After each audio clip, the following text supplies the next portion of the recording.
আসসালামু আলাইকুম বন্ধুরা, আশা করি সবাই ভালো আছো। আমার আজকের এই ভিডিওটি দেশের আপামর ছাত্রছাত্রীদের উদ্দেশ্যে।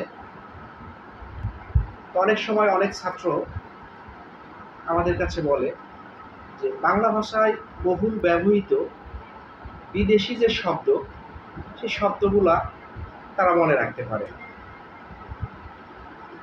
তো এমন কিছু করা যায় নাকি যে সহজেই যেন তারা মনে রাখতে পারে। আমিও ব্যাকরণ যেহেতু ধারাবাহিকভাবে আলোচনা একটা উদ্যোগ নিয়েছিলাম, কিন্তু ছাত্রদের উদ্দেশ্যে আজকে আমি অত্যন্ত সহজভাবে বাংলা ভাষায় বহুল ব্যবহৃত পর্তুগিজ শব্দ মনে রাখার কৌশল নিয়ে আলোচনা করব গল্প আকারে। তো ছাত্রছাত্রী তোমরা যদি এই গল্পটা যদি আয়ত্তের মধ্যে নিতে পারো, তাহলে বাংলা ভাষায় বহুল ব্যবহৃত পর্তুগিজ শব্দগুলো তোমাদের আয়ত্তের মধ্যে চলে আসবে। আমি সবাইকে অনুরোধ করব, আমার এই ভিডিওটি অবশ্যই শেয়ার করে দিবেন।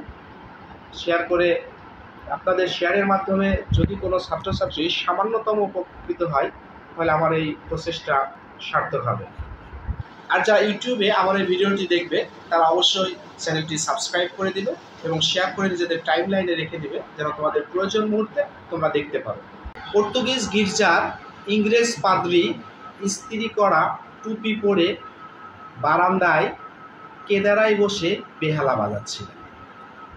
ঠিক তখনই কেরানি চাবি দিয়ে গুদামের আলমারি খুলে তাতে আতা, আনারস, আলপিন ও পেয়ারা, পেঁপে, পাউরুটি রাখল। আর কামরা পরিষ্কার করে জানালা খুলে পাদ্রীকে তোয়ালে ও সাবান দিল। পাদ্রী রেগে গিয়ে বললেন, ফালতু কোথাকার, ইস্পাতের মতো দাঁড়িয়ে আছো কেন? গামলা বালতি কিছুই নেই? আর জামার বোতাম লাগাওনি কেন? পাদ্রী বললেন, পিস্তল আর কয়েকটা পেরেক নিয়ে আসো। জমির